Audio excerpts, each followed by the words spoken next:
নমস্কাৰ মৰমৰ ছাত্ৰ ছাত্ৰীসকল আজি মই তোমালোকৰ বাবে এখন খুবেই গুৰুত্বপূৰ্ণ ভিডিঅ' লৈ আহিছো আশা কৰো তোমালোকে ভিডিঅ'খন প্ৰথমৰ পৰা শেষলৈ চাই থাকিবা তো মৰমৰ ছাত্ৰ ছাত্ৰীসকল তোমালোকে ইতিমধ্যে অৱগত হৈছা যে 2024 বৰ্ষৰ মেট্ৰিক পৰীক্ষা OMR শীটত অনুষ্ঠিত হ'বলৈ গৈ আছে আৰু এই পৰীক্ষা তোমালোকৰ মুঠ 4টা বিষয়তে হ'ব OMR শীট তোমালোকৰ 4টা বিষয়তে ব্যৱহাৰ হ'ব বিষয় কেইটা হৈছে তোমালোকৰ যি কেইটা বিষয়ত ব্যৱহাৰ হ'ব সেই কেইটা হৈছে সমাজ বিজ্ঞান বিজ্ঞান ইংৰাজী আৰু গণিত বিষয়ক তোমালোকৰ OMR শীট ব্যৱহাৰ কৰা হ'ব তো তোমালোকৰ 2024 বৰ্ষত যি মেট্ৰিক পৰীক্ষা অনুষ্ঠিত হ'বলৈ গৈ আছে মাজত মাত্ৰ কেইটামান দিন অহা 16 ফেব্ৰুৱাৰীৰ পৰা তোমালোকৰ মেট্ৰিক পৰীক্ষা অনুষ্ঠিত হ'ব আৰু এই মেট্ৰিক পৰীক্ষাই তোমালোকৰ অন্তিমটো মেট্ৰিক পৰীক্ষা ইয়াৰ পিছত আৰু কোনো ধৰণৰ মেট্ৰিক পৰীক্ষা নহয় তো তোমালোকৰ যি পৰীক্ষা অনুষ্ঠিত হ'বলৈ গৈ আছে মই আজি তোমালোকৰ সন্মুখত OMR শীটত তোমালোকে কেনেদৰে মেট্ৰিক পৰীক্ষা দিবা সো সেই বিষয়ে আলোচনা কৰিম তাৰ কাৰণে মই তোমালোকৰ সন্মুখত তোমালোকৰ কাৰণে এখন OMR শীট লৈ আহিছো সো তোমালোকে ভিডিঅ'খন স্কিপ নকৰাকৈ প্ৰথমৰ পৰা শেষলৈ চাই থাকিবা আৰু যোনে আমাৰ চেনেলত নতুন আহিছে চেনেলটো সাবস্ক্ৰাইব কৰি লবা আৰু যোনে আমাৰ চেনেলটো সাবস্ক্ৰাইব কৰিছে তেওঁলোকক ধন্যবাদ তো মৰমৰ ছাত্ৰ ছাত্ৰীসকল তোমালোকে মোৰ মোবাইল স্ক্ৰীনত নিশ্চয় এখন OMR শীট প্ৰত্যক্ষ কৰিব পাৰিছা সো মই এতিয়া তোমালোকক দেখুৱাই দিম তোমালোকে কি দৰে প্ৰশ্নসমূহ তোমালোকে কৰিবা আৰু লগতে তোমালোকে ভিডিঅ'খন মনোযোগেৰে চাই থাকিবা কাৰণ কোনো ধৰণৰ যাতে ভুল নহয় যদি ভুল হয় তোমালোকে কিন্তু পৰীক্ষাত পাছ কৰিব নোৱাৰিবা তাৰ কাৰণে আগতে তোমালোকে বস্তুবিলাক শিকি লবা জানি লবা কেনে ধৰণে তোমালোকে OMR শীটত তোমালোকৰ পৰীক্ষা দিবা আৰু এটা কথা মই বাৰে বাৰে কৈ আছো হয়তো তোমালোক অৱগত হৈছে সেই বিষয়ে তোমালোকৰ 2024 বৰ্ষতে অন্তিমটো মেট্ৰিক পৰীক্ষা অনুষ্ঠিত হ'ব ইয়াৰ পিছত কোনো ধৰণৰ মেট্ৰিক পৰীক্ষা অনুষ্ঠিত নহয় সেই কাৰণে তোমালোকে সাৱধানতাৰে মেট্ৰিক পৰীক্ষাটো দিবা তো মৰমৰ ছাত্ৰ ছাত্ৰীসকল তোমালোকে ইয়াতে এখন OMR শীট চাব পাৰিছা সো এনেকুৱা সেম নহলো আৰু অলপ বেলেগকে দিয়া থাকিব সো মই জাস্ট এটো এটা উদাহৰণ দিয়াৰ কাৰণে এখন লৈ আহিছো তোমালোকক কেনেকুৱা ধৰণৰ হ'ব ইয়াতে কিছুমান তোমালোকৰ কাৰণে ৰুলছ দিয়া হৈছে তোমালোকে নীলা অথবা কলা পেন তোমালোকৰ পৰীক্ষাত ব্যৱহাৰ কৰিব পাৰিবা সো ইয়াতে এখিনি দিয়া থাকিব আৰু কেনে ধৰণে পৰীক্ষা দিয়া থাকে কেনে ধৰণে লিখিব লাগিব তাত সম্পূৰ্ণ ডিটেইলছ দিয়া থাকিব ওপৰত সো এইখন মই যিখন লৈ আহিছো OMR এনসাৰ শীটখন যিখন তোমালোকে ইয়াতে চাব পাৰিছা এইখন অলপ বেলেগ সো তথাপিও এক্সাম্পল হিচাপে ধৰি লব পাৰিবা সো এনেকুৱা হ'ব এই পিছৰখিনি যিখিনি তোমালোকে চাব পাৰিছা ইয়াতে মুঠ তোমালোকৰ 45টা প্ৰশ্ন থাকিব সো উত্তৰখিনি তোমালোকে কোৱেশ্চন পেপাৰৰ পৰা চাই লিখিব লাগিব প্ৰশ্নখিনি তোমালোকে মই ইয়াতে তোমালোকৰ কাৰণে এখন সুবিধাৰ্থে দেখুৱাবৰ কাৰণে এখন প্ৰশ্ন কাকত লৈ আহিছো জেনাৰেল সায়েন্সৰ 2023 বৰ্ষৰ তো তোমালোকে ইয়াতে চাব পাৰিছা সো ইয়াতে তোমালোকে প্ৰশ্নবিলাক চাই তোমালোকে এনসাৰ শীটত তোমালোকে কি কৰিব লাগিব ইয়াতে গোল চিহ্ন দিব লাগিব তোমালোকে ইয়াতে স্পষ্ট চাব পাৰিছা সো মই অলপ পিছত আকৌ ভালকে দেখুৱাই দিম সো তোমালোকে ভিডিঅ'খন প্ৰথমৰ পৰা শেষলৈ চাই থাকিবা মনোযোগেৰে তেনেহলে তোমালোকে বুজি পাবা সো ইয়াতে তোমালোকে প্ৰত্যক্ষ কৰিবা board of secondary education Assam OMR answer sheet high school leaving certificate examination 2024 so ইয়াতে ফাৰ্ষ্টত দিয়া হৈছে সাবজেক্ট কোড এন্ড নেম তোমালোকৰ যেটো সাবজেক্ট বিষয় ইয়াতে দিয়া হৈছে যেনেবা জেনাৰেল ম্যাথমেটিক্স সো ইয়াতে গণিত তাৰ পিছত ক্যান্ডিডেট নেম হ'ব তোমালোকৰ নাম হ'ব ইয়াতে যাৰ যি নাম তাকে হ'ব তাৰ পিছত ৰোল তাৰপৰে নাম তাৰ পিছত নাম্বাৰটো ঠিক আছে আগতে ৰোলটো দিব লাগিব তাৰ পিছত নম্বৰ তাৰ পিছত ইয়াতে ৰেজিষ্ট্ৰেচন নম্বৰ তাৰ পিছত তোমালোকৰ সেন্টাৰ নাম যাৰ যেটো সেন্টাৰ নাম পৰিব ইয়াতে দিয়া থাকিব তাৰ পিছত ইয়াতে তোমালোকৰ নিজৰ ফটোবোৰ থাকিব তাৰ তলত থাকিব তোমালোকৰ সিগনেচাৰ তো তাৰ পিছতে তোমালোকক কি কৰা হ'ব এখন এনেকুৱা ধৰণৰ কোৱেশ্চন দিয়া হ'ব যেতিয়া যেটো বিষয়ৰ পৰীক্ষা হ'ব সেই বিষয়ৰ প্ৰশ্ন দিয়া হ'ব তো মই তোমালোকক স্যাম্পল দেখুৱাই দিম সো তোমালোকে কেনেদৰে এনসাৰসমূহ কৰিবা আৰু এনসাৰসমূহ কৰোতে যাতে কোনো ধৰণৰ ভুল নহয় কাৰণ ভুল হলে তোমালোকৰ নাম্বাৰ কটা যাব সো তোমালোকে পাস কৰিব নোৱাৰিবা তো মৰমৰ ছাত্ৰ ছাত্ৰীসকল মই তোমালোকক এতিয়া এটা বস্তু দেখুৱাই দিম তোমালোকে কিদৰে পৰীক্ষাত লিখিবা তোমালোকৰ OMR শীটত কেনেকৈ এনসাৰসমূহ কৰিবা সেই বিষয়ে দেখুৱাই দিম তোমালোকক এনেকুৱা ধৰণৰ এখন প্ৰশ্ন দিয়া হ'ব প্ৰশ্ন কাকত দিয়া হ'ব লগতে OMR এনসাৰ শীট দিয়া হ'ব সো তোমালোকৰ OMR শীটৰ যিসমূহ প্ৰশ্ন দিয়া থাকিব মুঠ 45টা প্ৰশ্ন দিয়া থাকিব 1 নম্বৰৰ তাৰ পিছত তোমালোকক বেলেগ বহি দিয়া হ'ব সেই বহিত তোমালোকে বাকি যিখিনি নম্বৰ আছে বাকি নম্বৰৰ দীঘলীয়া প্ৰশ্নৰ উত্তৰ লিখিব লাগিব তো মৰমৰ ছাত্ৰ ছাত্ৰীসকল আমি এতিয়া তোমালোকৰ সন্মুখত আলোচনা কৰিম ইয়াতে যেনেবা কোৱা হৈছে শুদ্ধ উত্তৰটো বাছি ওলোৱা এটো কি এটো জেনাৰেল সায়েন্সৰ এখন কোৱেশ্চন হয় 2023 বৰ্ষৰ সো তোমালোকে মনোযোগৰে চাই থাকিবা কোনো ধৰণৰ ভুল নকৰিবা ভুল কৰিলে কিন্তু খেক আৰু এটোৱে হ'ব তোমালোকৰ হেখৰ বাৰৰ বাবে মেট্ৰিক পৰীক্ষা ইয়াৰ পিছত কোনো ধৰণৰ মেট্ৰিক পৰীক্ষা অনুষ্ঠিত নহয় সো ইয়াতে মই তোমালোকক এতিয়া দেখুৱাম যে শুদ্ধ উত্তৰটো বাছি ওলোৱা তলৰ কোনটো ধাতু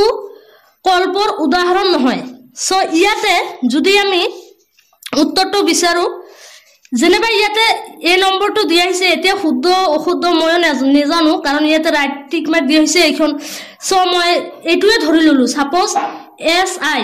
তলৰ কোনটো ধাতু তোমালোকে আগত প্ৰশ্নবিলাক ভালদৰে পঢ়ি লবা বুজি লবা তাৰ পিছতে তোমালোকে OMR শীটত তোমালোকে এনসাৰসমূহ দিবা এনসাৰসমূহ কৰিবা নহলে ভুল নকৰিবা আগতে ভালদৰে পঢ়ি লবা এনসাৰটো বুজি লবা কি কোৱা হৈছে সো তলৰ কোনটো ধাতু কল্পৰ উদাহৰণ নহয় সাপোজ ধৰিলো ইয়াৰ উত্তৰটো এই নম্বৰটো হ'ব SI সো ইয়াতে তোমালোকে এটা বস্তু লক্ষ্য কৰিবা ইয়াতে 45টা মুঠ 45টা থাকিব দিয়া থাকিব প্ৰশ্ন দিয়া থাকিব তোমালোকে উত্তৰসমূহ কৰিব লাগিব সাপোজ এইটো মই ধৰিলো এইটো যেনেবা আগৰ কোৱেশ্চনৰো ধৰিলো সো তলৰ কোনটো ধাতু কল্পৰ উদাহৰণ নহয় ইয়াৰ উত্তৰটো সাপোজ ধৰিলো এই নম্বৰটো SI সো তোমালোকে কি কৰিব লাগিব 1 ৰ এই নম্বৰটো এনেকে তোমালোকৰ গোলকে দিব লাগিব যাতে গোল চিন দিউতে যাতে বাহিৰৰ পিনে কোনো ধৰণৰ দাগ নহয় যাতে কোনো ধৰণৰ দাগ নপৰে সো তোমালোকৰ বি কেয়াৰফুল ভালদৰে তোমালোকে বস্তুখিনি বুজি লবা পঢ়ি লবা এনসাৰটো ওলাই লবা তাৰ পিছতে তোমালোকে উত্তৰটো বহাবা যদি ইয়াতে তোমালোকে স্পষ্টভাৱে চাব পাৰিছা এক নম্বৰ আৰু 4টা অপচন দিয়া হৈছে A B C D তোমালোকে প্ৰথমতে যেটো উত্তৰ হ'ব যেটো এনসাৰ হ'ব যদি 1 নম্বৰৰ এনসাৰটো B হয় বা C হয় D হয় তেনেহলে তোমালোকে স্পষ্টভাৱে এটাতে তোমালোকে এনেকে ঘেৰ চিন দিবা এতিয়া তোমালোকে এটা কথা মনত ৰাখিবা ইম্পৰ্টেন্ট কথা তোমালোকৰ দুটা কলমৰ ব্যৱহাৰ দিছে এটা হৈছে কলা আৰু এটা হৈছে নীলা তোমালোকে এই দুটা কলম ব্যৱহাৰ কৰিবা যদি বেলেগ কৰা তেন্তে কিন্তু নহব তোমালোকৰ নম্বৰ কাটি লব ঠিক আছে ইয়া এনেকুৱা কিছুমান ৰুলস দিয়া হৈছে সেবাৰ তৰফৰ পৰা তো এনেকুৱা তোমালোকৰ মুঠ 45টা থাকিব সো তোমালোকে ভালকে ঘেৰ চিন বিলে দি লবা যেটো প্ৰশ্নৰ যেটো এনসাৰ হয় হেইটোৱে দিবা কোনো ধৰণৰ কনফিউজ হ'ব নালাগে তোমালোকে আগতে ভালদৰে প্ৰশ্নসমূহ পঢ়ি লবা কোনটো প্ৰশ্নত কি কোৱা হৈছে তাৰ পিছতে তোমালোকে উত্তৰসমূহ কৰিবা তো মৰমৰ ছাত্ৰ ছাত্ৰীসকল তোমালোকে নিশ্চয় বুজি পাইছা আৰু নিজে অলপ ঘৰত ট্ৰাই কৰি চাবা যাতে কোনো ধৰণৰ ভুল নহয় সো মই ইয়াতে তোমালোকক এটা দেখুৱাই দিও সো ইয়াতে মই যেনেকৈ আলোচনা কৰিলো তোমালোকৰ সন্মুখত তলৰ কোনটো ধাতু কল্পৰ উদাহৰণ নহয় সাপোজ ধৰিলো ইয়াৰ উত্তৰটো হ'ব এ নম্বৰটো সো তোমালোকে যেতিয়া OMR এনসাৰ শীটত লিখিবা তেতিয়া তোমালোকে সাপোজ ধৰিলো তলৰ কোনটো ধাতু কল্পৰ উদাহৰণ নহয় এ নম্বৰটো SI সো তোমালোকে কি কৰিবা তোমালোকে কলা অথবা নীলা কলমৰে এনেকে তোমালোকে গোল চিন দিবা যাতে গোল চিনটো আমাৰ বাহিৰ পিনে না যায় যেটো ঘেৰ দিয়া আছে যাতে তাতেই থাকে, যাতে বাহিৰ পিনে কোনো ধৰণৰ দাগ নহয়, এইটো তোমালোকে ভালদৰে লক্ষ্য কৰিবা।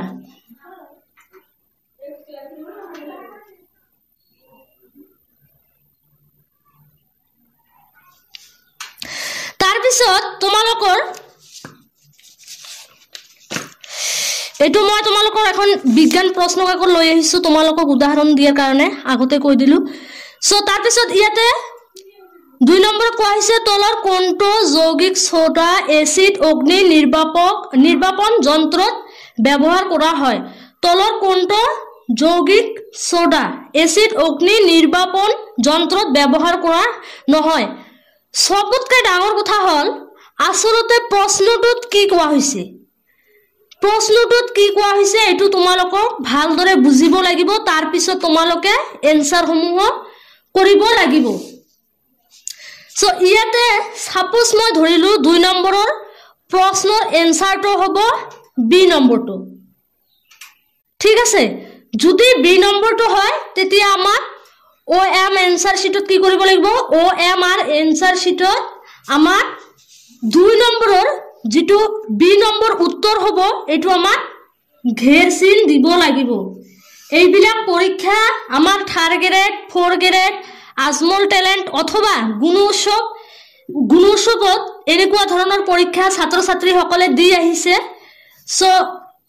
যদি তোমালোকে কোনোবাই দিয়া নাই এনেকুৱা ধৰণৰ পৰীক্ষা, সো তোমালোকে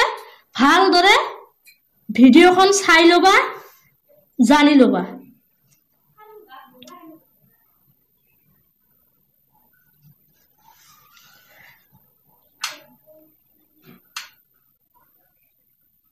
ইয়াৰ উত্তৰটো হ'ব 2 নম্বৰৰ উত্তৰটো হ'ব বি নম্বৰ। ঠিক আছে, তাৰ পিছত আৰু এটা প্ৰশ্নৰ বিষয়ে আলোচনা কৰিম। প্ৰশ্নটো হৈছে সাপোজ ধৰিলো 3 নম্বৰটো আমি এতিয়া উত্তৰটো কৰিম। তো 3 নম্বৰৰ উত্তৰটো হ'ব আমাৰ, আগতে মই প্ৰশ্নটো পঢ়ি লৈছো, এইটো নহয় সাপোজ ৰবা,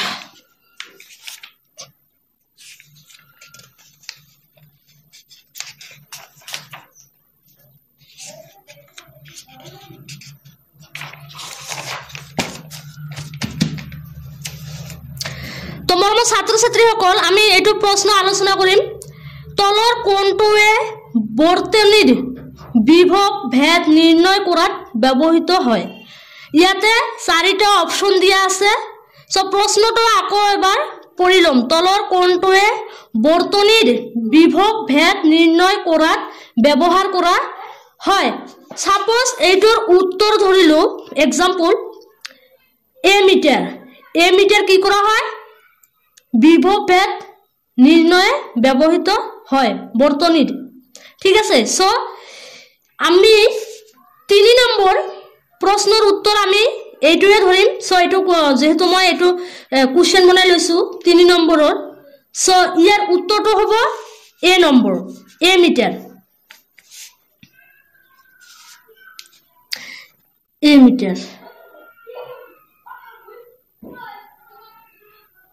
আমি এ মিটাৰৰ উত্তৰটো ঘেৰ চিন দিম আৰু ঘেৰ চিন দিওতে কোনো ধৰণৰ যাতে ভুল হ'ব নালাগে,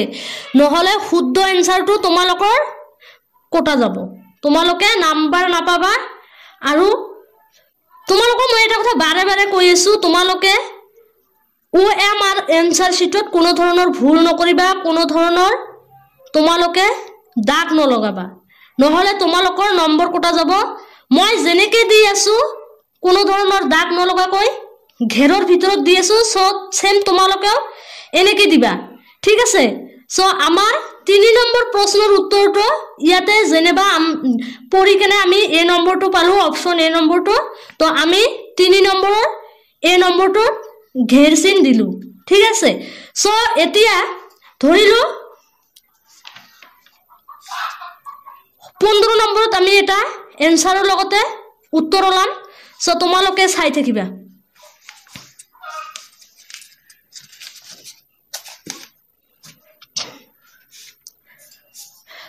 তলত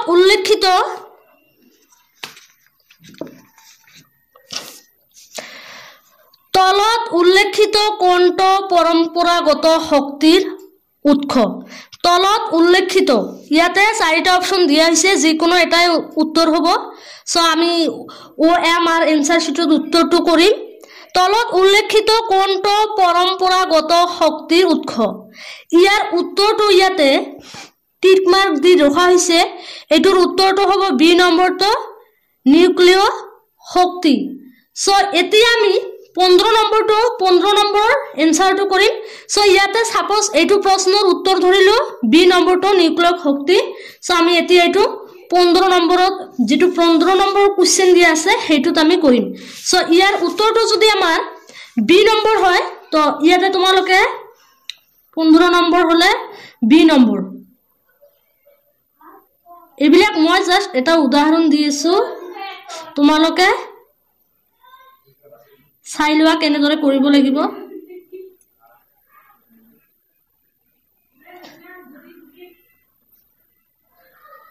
এটো হৈছে 15 নম্বৰ প্ৰশ্নৰ উত্তৰটো হ'ব বি নম্বৰ সো তো তোমালোকে বি নম্বৰটো এনেকে ধুনিয়াকে গোলকে যাতে বাহিৰ পিনে নলায় এটো তোমালোকে